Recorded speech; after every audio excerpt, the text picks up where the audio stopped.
Hello મિત્રો, નમસ્કાર છે આપણી યુટ્યુબ ચેનલની અંદર. તો આપણે બધા આવી ગયા છો ચેનલમાં, તો આપણું બધાનું હાર્દિક સ્વાગત છે.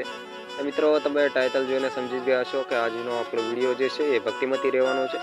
ભક્તિમતીની ચેનલ છે એટલે ભક્તિના જ આપણે આ વિડીયો આવતા રહેશે.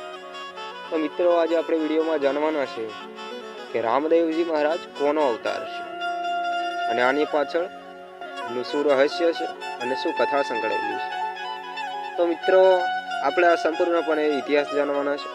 તો બન્યા રહેજો વિડીયોની અંદર. આપણે વિડીયોની શરૂઆત કરીએ છીએ. તો મિત્રો, અજમલ રાજા જે છે, પોખરણગઢના રાજા છે. તેઓ જે છે એ પ્રજાની અંદર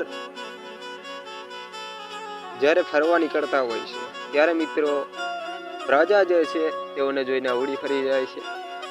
અને આ બધું રહસ્ય જાણીને અજમલ રાજા ખૂબ દુઃખી થાય છે મિત્રો. અને અજમલ રાજાના દુઃખી થવાથી મિત્રો તેઓ આનો કંઈક ઉપાય શોધવાનું નક્કી કરે છે. અને મિત્રો, અજમલ રાજા જે છે એ લોકોના ખૂબ મેણા ટોણા ખાય છે. અને તેઓ નક્કી કરે છે કે હવે તો કંઈક કરવું પડશે, આનો કંઈક તો ઉપાય કરવો પડશે. મારે 3 પુતરીઓ છે, તે છતાં પણ મારે વાંજ્યો ગણાવવું એ યોગ્ય નથી. ત્યારે મિત્રો તેઓ પોતાની પત્ની મીણાદેવને વાત કરે છે. ત્યારે કહે છે કે કરજો તમે, વાંધો નથી, આનું આપણે કંઈક કરીએ. પરંતુ એ પહેલા આપણી સગુના જે છે જુવાન થઈ ગઈ છે, તેના લગ્ન કરાવો. ત્યારે મિત્રો અજમલ રાજા સગુનાના લગ્ન કરાવે છે. એ કથા આપણે જાણીએ છીએ. સગુનાના લગ્ન પૂરા થાય છે અને પછી મિત્રો આ અજમલ રાજા છે એ વનમાં તપ કરે છે. ભોળાનાથને પ્રસન્ન કરવાનું કામ કરે છે. ત્યારે ભક્તિ કરીને ભોળાનાથ ત્યારે પ્રસન્ન થાય છે. ત્યારે તેઓને કહે છે કે તમારે જો પુત્ર જોઈતો હોય, કારણ કે હું તો કોઈનો પુત્ર બન્યો નથી ને બનવાનો નથી ને, જો તમારે જો પુત્ર જોઈતો હોય તો તમે દ્વારકા જાઓ.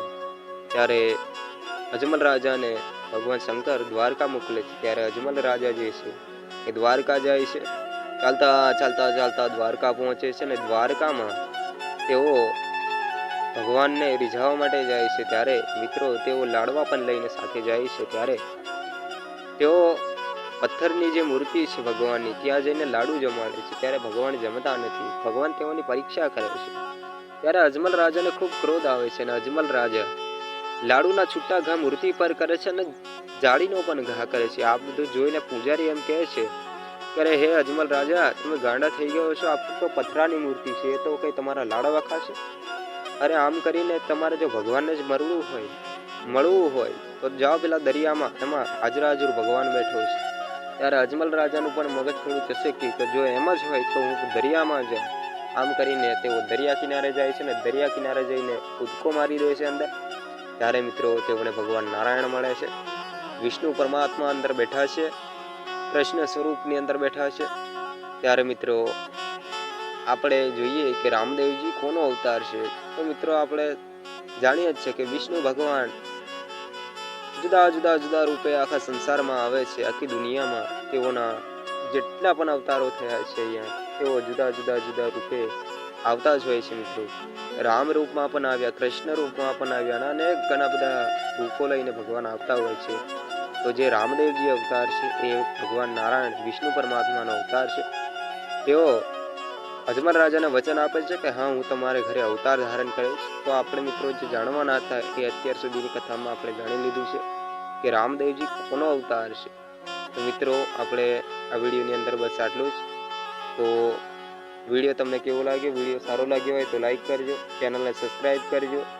અને મિત્રો મળીશું હવે આપણે આપણા નેક્સ્ટ વિડીયોમાં. તો ચાલો, બધાને જય સીતારામ, રાધે કૃષ્ણ.